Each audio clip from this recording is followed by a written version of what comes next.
Hello, fellow Movie Crusaders, and welcome to my latest episode. My name's Sean Wasserkrug, and today we're going to be doing a duo review of two streaming films that came out in the past week, Weird, the Al Yankovic Story, and Enola Holmes 2. Now, first off, with Weird, the Al Yankovic Story, this is a movie that I have been anticipating for quite a while, pretty much ever since I saw that the casting of Weird Al was going to be by Daniel Radcliffe. And if you guys have been watching the channel, you guys know that me and my co-star Brian Michaels, we actually are very high on Daniel Radcliffe. I'm a Harry Potter fan, Brian not so much, but what we do really love about Daniel Radcliffe is since Harry Potter, he has literally no fear in terms of picking his roles, whether he's a farting corpse or this with a Swiss Army Man, or whether he's playing this crazy guy in Guns Akimbo, or heck, even Miracle Workers, where I think season 3 he's now going to do a Mad Max kind of thing. But Daniel Radcliffe is an actor that he could have stayed in his lane with Harry Potter and kind of just rested on his laurels of doing that. But instead, he goes out and just continues to change the mold of what he is as an actor, and just doing it also just incredibly well. And he's actually become one of our favorite actors to watch and anticipate to watch. Do all the movies work? No, but him going out and just doing something different and trying to basically hit every facet of his career as an actor, we highly really enjoy. Weird Al, I mean, anyone who's my age are fans of Weird Al Yankovic. I'm sure if you've never heard of Weird Al Yankovic, I'm sure you have heard some of his songs. He's probably the greatest parody guy there is. My personal favorite is probably Anakin Guy, the Phantom Menace Star Wars parody of American Pie.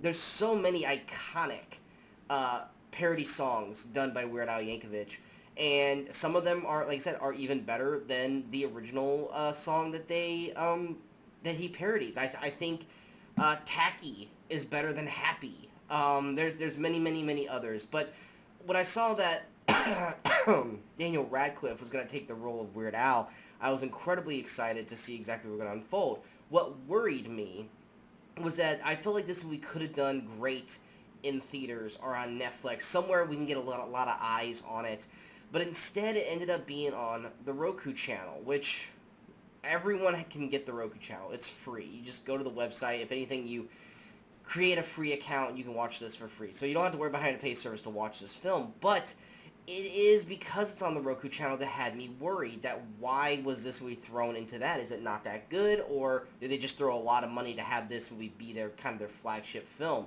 And I think that's more or less what it was. Now, for anyone who wants to know exactly what Weird is about, if you're coming in expecting a point-to-point accurate, like 100% accuracy of Weird Al's life and how he became who he became, you're going to be sadly disappointed. I mean, this is Weird Al we were talking about. The best way I could describe Weird without giving away what this movie is it's kind of like Walk the Line, the Dewey Cox story, which I love that movie for what it was, mixed with like UHF, which is a Weird Al film, or Hot Shots, where there's just weird stuff happening, and you just kind of have to go with the flow of it. This is not a shot-for-shot biography of his film. If anything, there's like little bullet points here and there that are correct, and then him just going, I think this would be funny if we went down this path. There's characters that he interacts with that he's probably never interacted with in real life.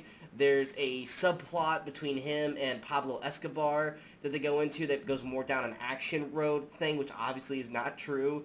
And you just kind of have to go along with the ride for it. And Daniel Radcliffe is fantastic as Weird Al Yankovic in this film. Learning to play the accordion, learning to kind of do Weird Al's voice. Daniel Radcliffe puts on a incredible performance as Weird Al. I could watch Daniel Radcliffe play Weird Al any day of the week. But also a standout is Evan Rachel Wood as Madonna. She also puts on a iconic performance of Madonna to the point where if they were ever to do an actual Madonna biography film, whether it be serious or whether it be kind of like this where it's like fantastical, I cannot see anyone else play Madonna besides Evan Rachel Wood. On top of those two performances, there are so many actors in here that have cameos as performers or celebrities that I'm not going to give away because it's just fun to see them when they pop up. I will give nods to Rainn Wilson, who plays Dr. Demento, who is Weird Al's mentor and idol. I think he actually is very, very solid in the film. Toby Huss plays Nick, Weird Al's father. I think he's really great in the film. And then, like I said, the cameos, as sparse and all scattered around as they are, I think everyone does a great job in what they do. What keeps Weird Al kind of at bay a little bit is kind of the story. Now, like I said, you either have to be on board with the craziness of this film or not. And you kind of have to, you can't kind of teeter back and forth. And I think that's the problem with me is that, like, I kind of really wanted to see more of the real life story than what we got. And while I still laughed and had fun and enjoyable, I do think the third act kind of went off the rails and kind of lost its footing a little bit and kind of went full-fledged into basically a different kind of film. But nonetheless, I had a fun time watching it. I would say if you have any way of watching this outside of the Roku channel, do that. Because the Roku channel really made this feel like a TV movie. They had ads every 5 to 7 minutes, which completely killed any momentum that the film had throughout it. They also had really bad buffering issues throughout the entire second act, which was very frustrating because it kept buffering every 30-40 seconds. And it was the Roku channel, to me, that kind of ruined the experience of the Weird Al Yankovic story for me, and not the film itself.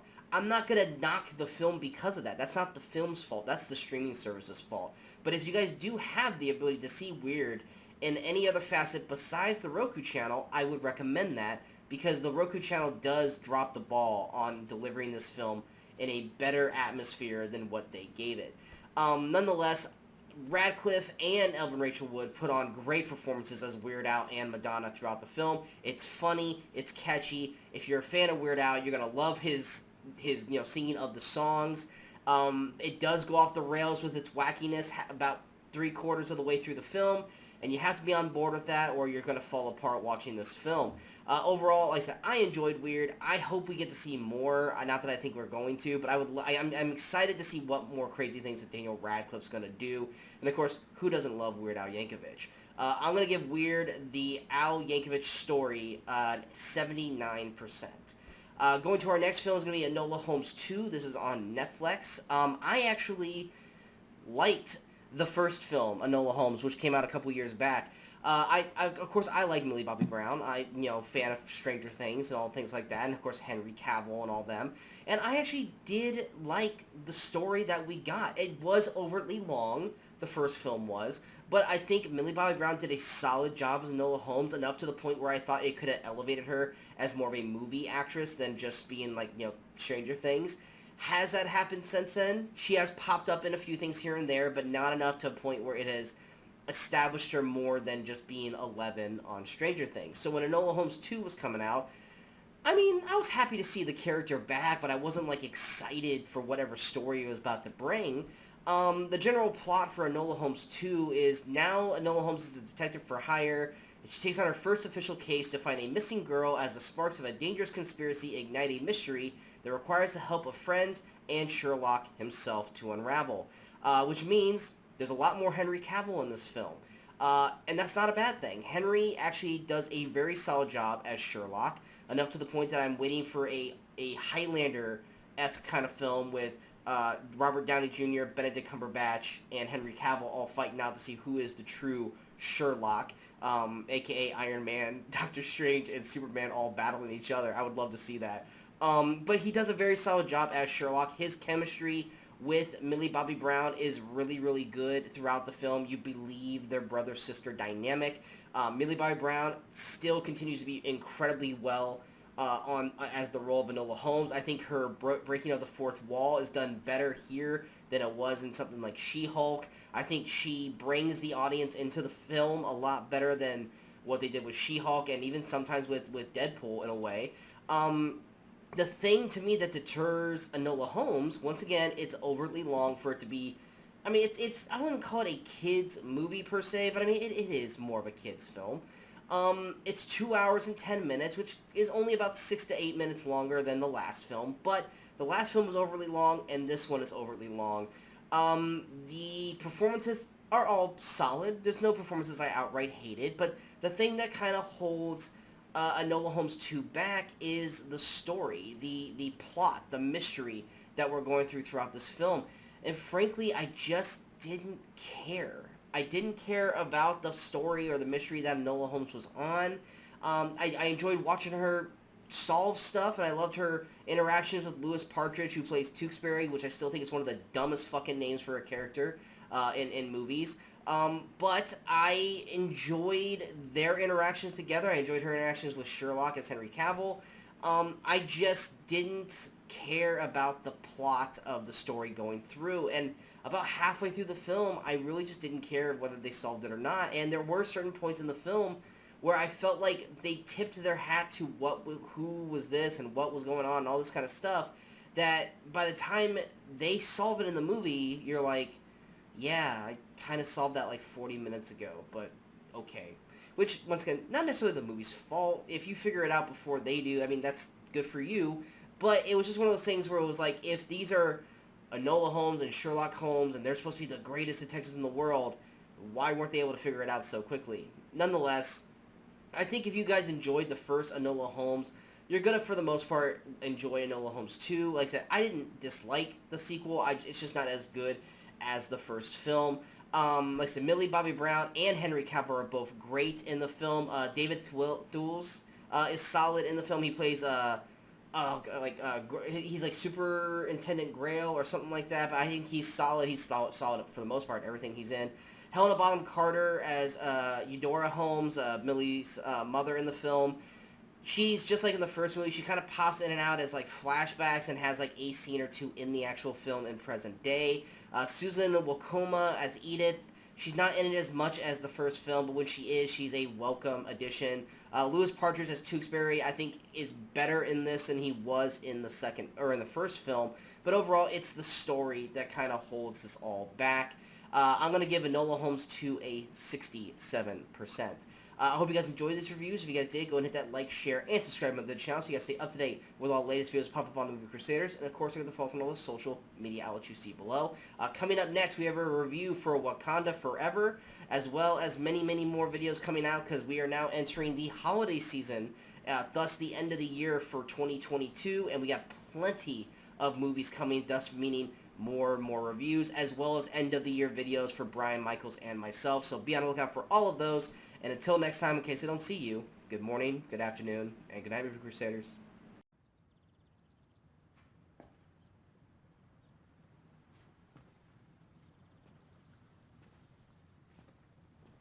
You're still here. It's over. Go home.